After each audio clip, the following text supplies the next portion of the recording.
नमस्कार मंडळी, आज मी तुम्हाला मसूरच्या डाळीचा डोसा करून दाखवणार आहे. तर खूप छान नाश्त्यासाठी ऑप्शन आहे. हे मसूरची डाळ मी रात्री भिजत घातली होती. तुम्ही 2 तासापूर्वी पण भिजत घालू शकता, कारण लवकर भिजते डाळ. तर हे मिक्सरच्या भांड्यामध्ये काढून घेते. हे 2 बीट घेतलेले आहेत मी, ते पण टाकणार आहे मिक्सरच्या भांड्यामध्ये. आलं टाकायचं, हिरव्या मिरच्या टाकायच्या आणि लसूण टाकायचे, ओट्स टाकायचे आणि कोथिंबीर टाकायची आणि पाणी टाकून हे बारीक करून घ्यायचं. हे बघा मंडळी, एकदम बारीक वाटून घ्यायचं. आता हे एका भांड्यामध्ये काढून घेते मी. आता मंडळी मीठ टाकून घ्यायचं चवीप्रमाणे.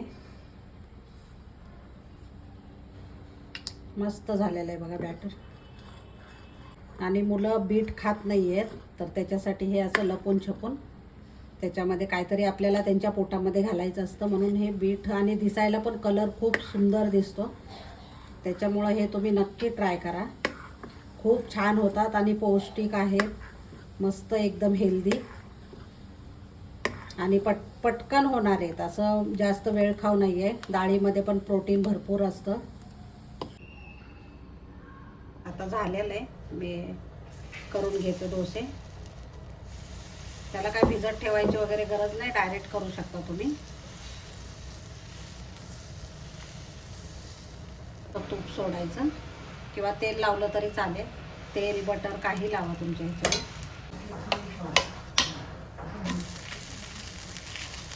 पुरी साईडनी भाजून घ्यायचं. आता काय तूप टाकायची गरज नाही आहे. हे बघा मंडळी, हेल्दी डोसा आपलं तयार झालेलं आहे. तर लोण्याबरोबर खूप छान लागतो, चटणीबरोबर पण खाऊ शकता तुम्ही. तर मस्त खूप कुरकुरीत आणि हे झालेलं आहे. हे बघा,